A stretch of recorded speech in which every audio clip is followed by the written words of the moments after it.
Ya, kita saya dan Ibu Meliati Roberts, kami sedang memfasilitasi proyek di kelas 10B. Oke. Ya.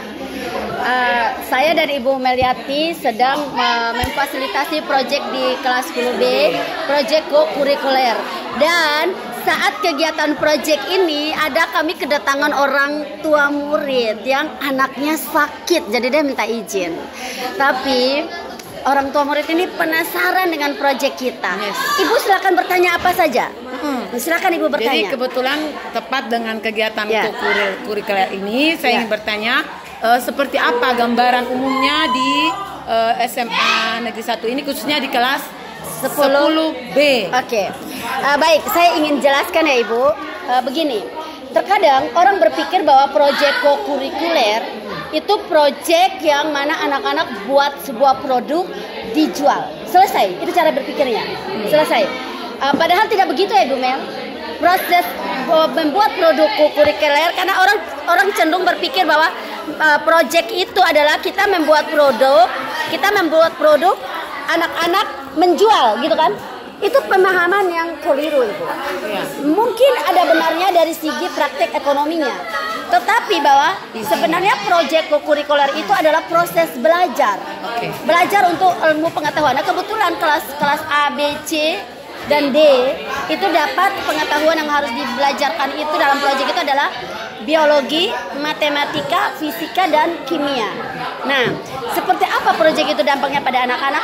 Anak-anak itu dilatih kreatif, dilatih komunikatif, dilatih kolaboratif, dan dilatih berpikir kritis terhadap konsep dari 4 ilmu pengetahuan ini. Biologi, kimia, fisika, dan matematika.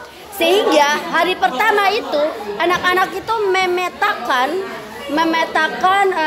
pilihan mereka. Jadi kami fasilitator memandu mereka untuk mereka memetakan kebutuhan belajar mereka tuh dari semua 4 mata pelajaran ini. 4 mata pelajaran itu kebutuhan mereka yang paling real yang mereka pilih di kelas ini apa. Dan mereka memilih, semua rata-rata memilih fokus mereka ke biologi. Sehingga kalau mereka memilih fokus biologi, maka matematika, fisika, kimia bukan tidak ada.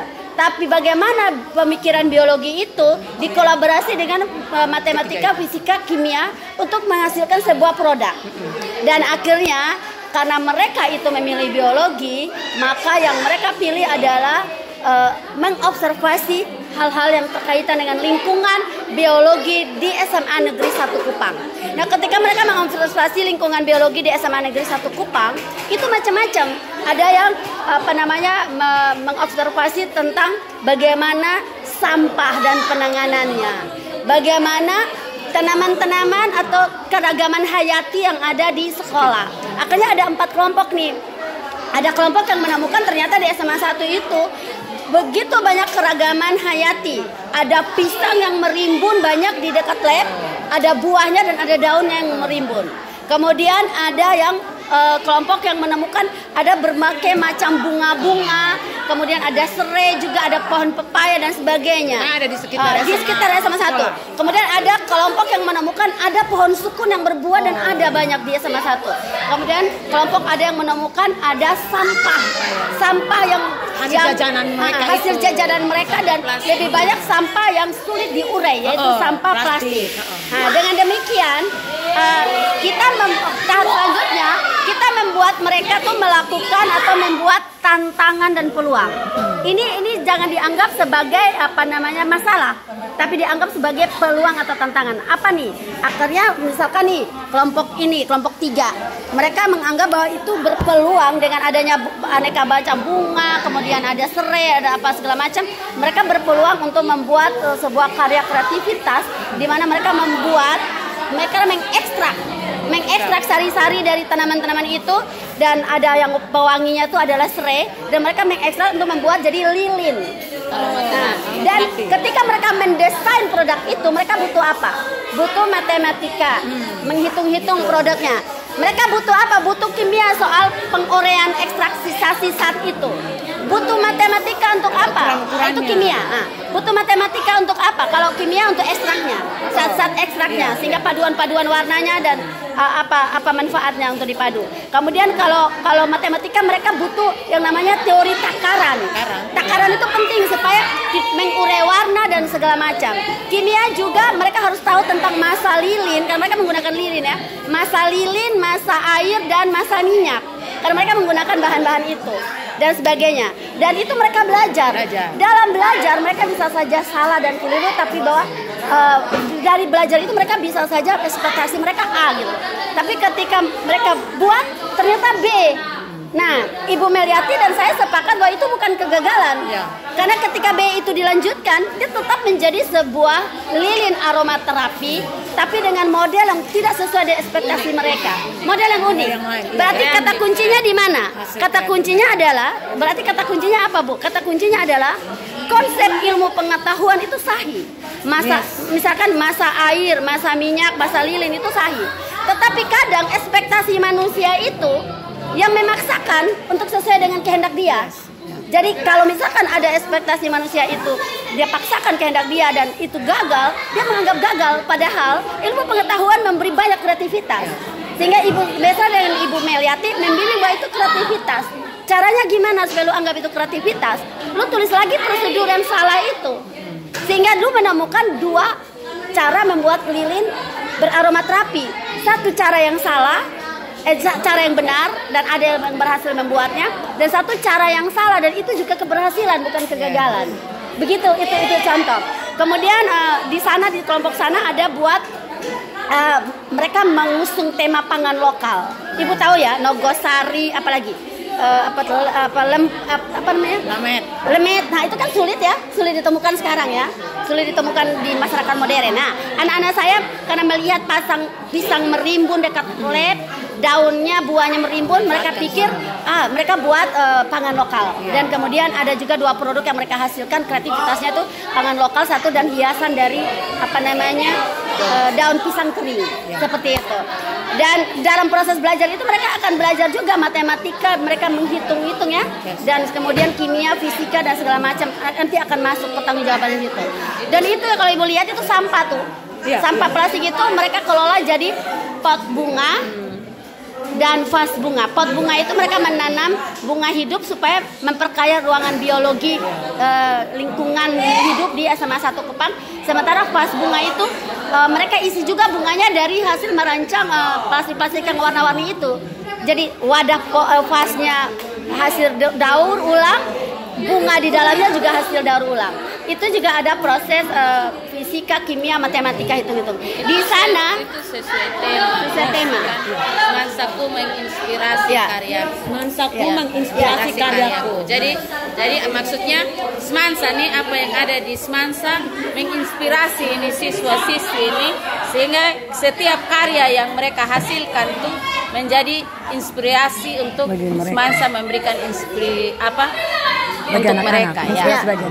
Jadi Ibu Meliati ingin mengatakan bahwa inspirasi muncul untuk mereka berkarya itu dari lingkungan, keberadaan lingkungan, potensi lingkungan. Jadi tidak ada mereka memang ada, tidak beli. Jadi ini beda. Jadi dan kalau misalkan mereka gagal pun itu proses belajar. Karena kita tidak tujuan dagang gitu loh. Tujuan belajar gitu. Kalau itu sukun.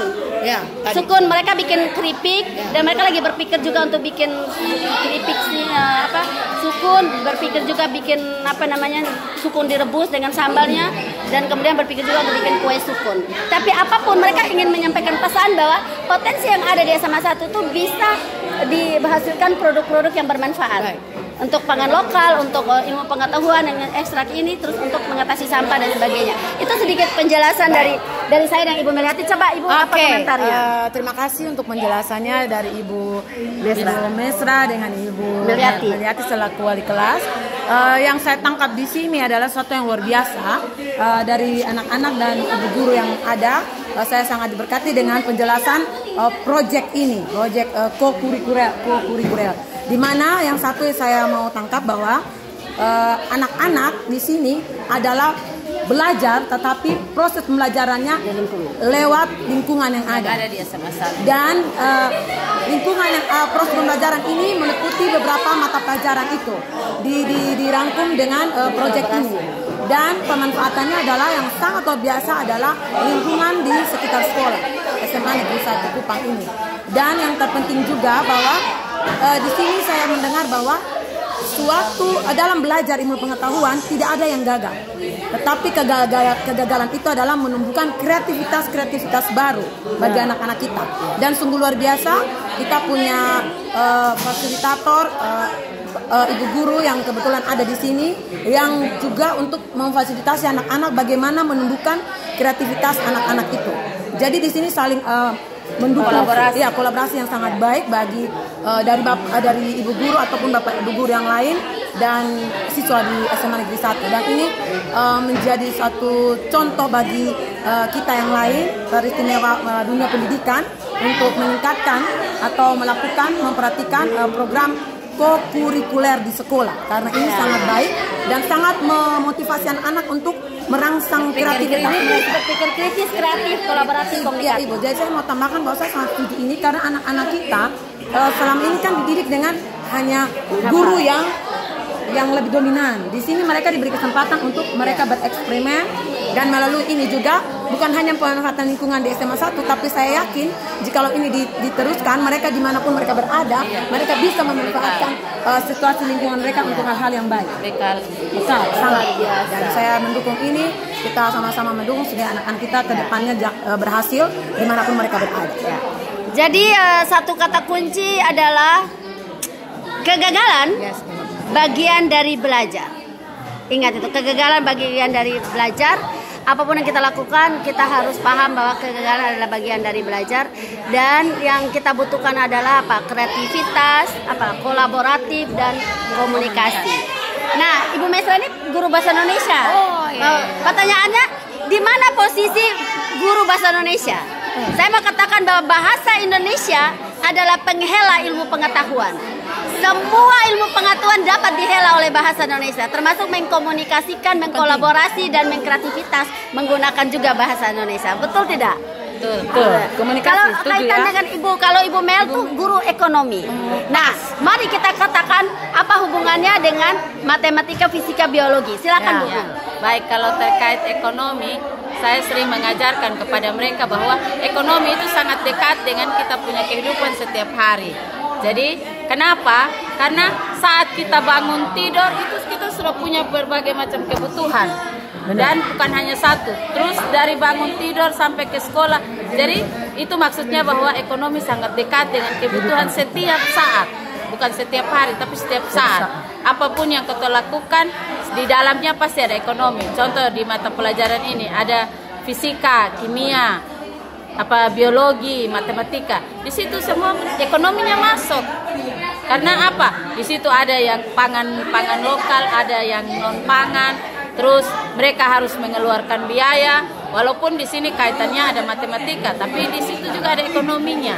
Terus mereka saat mengukur kadar gizi misalnya. Nah, di situ juga untuk gizi juga masuk ekonominya. Jadi kalau untuk mata pelajaran ekonomi, bukan karena saya guru ekonomi, tapi memang kalau kita lihat dalam kehidupan kita setiap saat itu ekonomi sangat dekat dengan kebutuhan kita setiap hari, setiap saat, dan dia mencakup semua ilmu. Karena itu di pelajaran saya sering mengatakan mereka tuh bahwa mereka adalah calon bisnismen, bisniswoman. Dan itu yang mendorong mereka bahwa mereka bisa di mana saja, tidak harus jadi ASN, tapi mereka justru diarahkan untuk menjadi pebisnis. Mereka bisa membuka lahan baru, menciptakan lapangan pekerjaan sendiri. Dan sering saya mengatakan bahwa mereka jadi bisnismen, bisniswoman, itu mereka menjadi bos dalam perusahaan mereka sendiri. Tapi untuk jadi bos atau berhasil itu tidak langsung besar, mulai dari bawah. Jadi saya sering kasih contoh yang paling itu tuh saya lebih ke Borneo. Awalnya dulu mereka masih pakai gerobak, jalan-jalan, keliling-keliling. Habis itu toko kecil, Nah sampai sekarang kalau kita lihat Borneo malah sudah punya mobil-mobil untuk diparkir di tiap sisi. Jadi mungkin itu bukan endorsement ya. Tapi kalau mau kasih contoh juga, ibu rumah tangga semua tahu kue brownies. Kue brownies itu hasil dari kegagalan loh. Semula mereka tidak pernah berpikir bahwa akan muncul kue segosong itu. Itu adalah hasil dari gagal. Tapi ternyata hasil dari kegagalan itu jadi brownies yang terkenal kue brownies. Tahu kue brownies? Tahu. Tahu kue brownies? Tahu.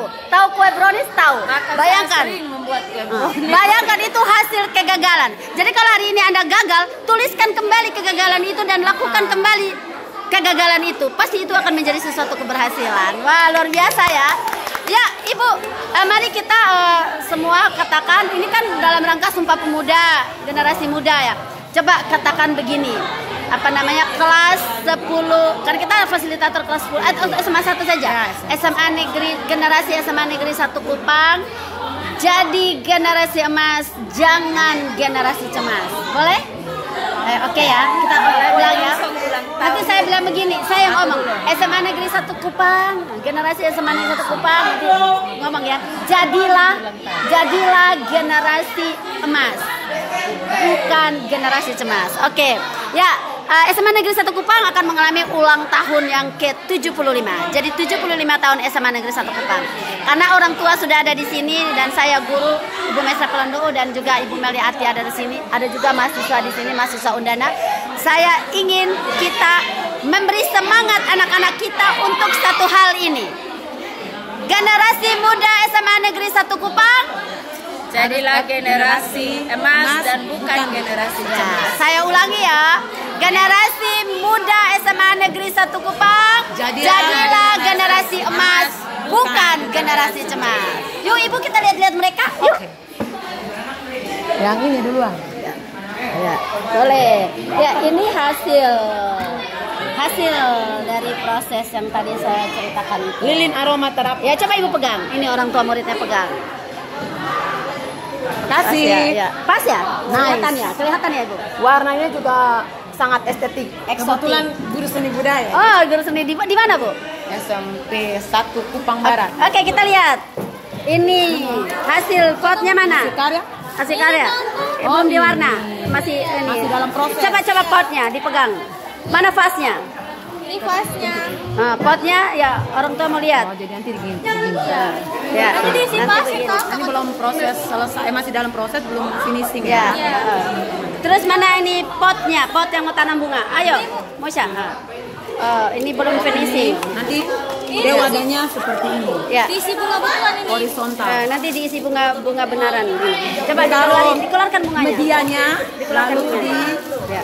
Coba dikeluarkan. Nanti bunganya seperti ini. Ya. Ini ya.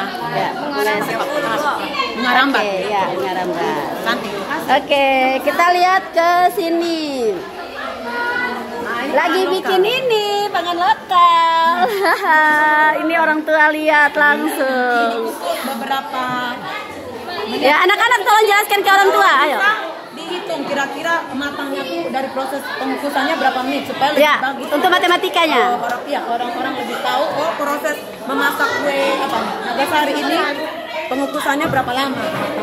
Oke. Coba lihat ya ini. Wah, luar biasa. Terima kasih Ibu. Coba kita datang di sini. Ini keripik Bu, lagi proses. Sudah ada yang jadi. Pangan lokal ini hasilnya. Sudah jadi, waduh. Dari bahan sukun. Ya, ini tadi. Ini yang digoreng. Ya. Coba dirasa saja Bu. Coba. Ini belum dicampur. Iya, coba ini belum dicampur. Coba ambil yang ini, yang lebih garing. Yang original ya. Ya, original ini. Nah, ini yang dicampur balado apa? Ya, ini dicampur balado. Ini sedang berpikir untuk campur coklat. Ya. Baladonya sudah selesai diproses. Ini baladonya sudah selesai diproses. Ada pedis-pedisnya dan manis-manisnya. Ada. Cari kamera sendiri ya, karena saya tidak tahu terlihat. Gurih, tetap gurih. gurih. Ya, oke. Ini sedang berproses untuk coklatnya. Coba itu lihat. Coba. Jadi nanti ini coklat. Coba. Oke. Dilumuri di ya, sini. dilumuri. Coba dilumuri. Lebih enak lagi. Lebih enak lagi. Saya kayaknya kepingin nih. Ini coklat dilumuri. Anak-anak yang hebat, terima kasih banyak. Terima kasih banyak. Nanti Ibu pesan. Oke, sini Bu. Ya, mana nih Bu Mel? Mari Bu.